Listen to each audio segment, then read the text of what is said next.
My name's Elsa and I'm 9 years old and I'm in grade 4. I was diagnosed with leukemia after my 5th birthday on the 14th of June.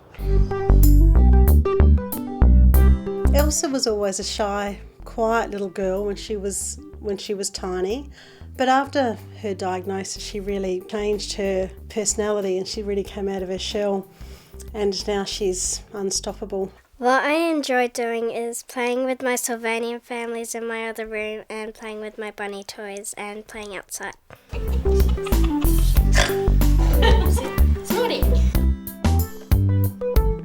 Grace is 13, has just started in at grade 7, having a lovely time. Charlotte is in grade 6 and is on the Student Representative Council, which she's very proud of. And our youngest daughter Elsa is in grade 4. I think there's positives in most circumstances that you can find yourselves in. I mean, obviously there's some very dark and lonely times through the cancer journey, but equally to see the strength of character of Elsa and to see how resilient all of these kids are that go through this journey, it is just remarkable. Things I didn't like about it was having my bald head and then going in the wheelchair that I had to stay in, and all the needles and my warts I had on my feet. Having to have blood tests every day, blood transfusions, lots of medical interventions and different staff. And I guess in that time you either come out of your shell and deal with the aspects of what you're going through, or you regress in. And I think for Elsa, she's had the strength and the personality to come forward, and it's really changed her. Elsa's sisters were about 7 and 6 when Elsa was diagnosed, and certainly at the start it was a very confusing time for them.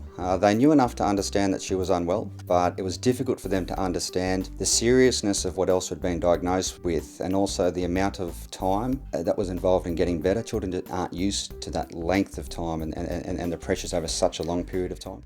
For several weeks we'd noticed that Elsa had been not herself. Initially she had symptoms of a cold and a flu and large palpable lymph nodes in her neck and around her chin.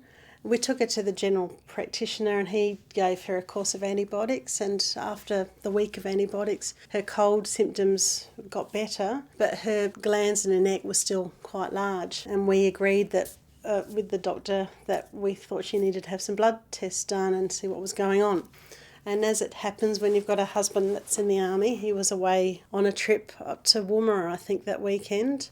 So I toddled off to Flinders with the 3 girls in tow, and Elsa had blood tests done. And of course, you've got a lot of waiting in between, waiting for the results to come back. So I got onto my husband and said, "You'd better come back. I think we're going to need you here in Adelaide." The next thing we knew, one of the consultants from the emergency department came in and broke the bad news that she had leukemia. And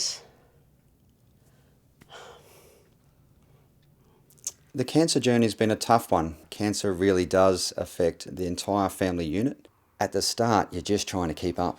There's so much to do, and it's such an intense period, and there's so much happening. You're doing your best just to kick and keep your head above water. After a while, you get better at it. Now that Elsa's in remission, she runs, she laughs, she jumps, she plays, and to anyone looking at her, you'd be hard-pressed to pick her from any other normal child, which is just fantastic. She's got so much energy, she's got such a beautiful personality. It's a real pleasure to see her out and running with her sisters and fighting with her sisters and chasing the cat and doing all those things that kids do. My favourite thing about Camp Quality is the activities that I do, is like going to the pool, Green Hills Adventure Park, and seeing movies before my sisters like The Croods, and they haven't seen that yet. We first heard about Camp Quality very early in the piece. When you're diagnosed with cancer, there's a lot of information that gets thrown at you about treatments and protocols and the disease itself. In and amongst all that information, very quickly is Camp Quality. We were encouraged to meet with Camp Quality, and they very quickly threw a very loving blanket over our family and drew us into the fold. And within a matter of weeks of Elsa's diagnosis, she was off attending her first camp. What I remember at that time is not what Elsa remembers. When you talk to her about that period, she remembers the camp. It was only a few hours every day, but it was such a break from the routine of what she was doing in the wards that has actually forged a new memory for her. The cancer and the treatment is always there. We still have hospital visits, we still have responsibilities we need to undertake now that she's in remission. But certainly for us, life has returned to more normal phase. And I think one thing that has come through for us as a family unit is you really don't take a lot for granted now. You're in a position to be able to remind yourself exactly what it means to be blessed and to be fortunate to have a nice, healthy family unit, and we still have a little way to go yet, but we certainly are very appreciative of where we are in life now, and life's busy and hectic and wonderful for all of those reasons.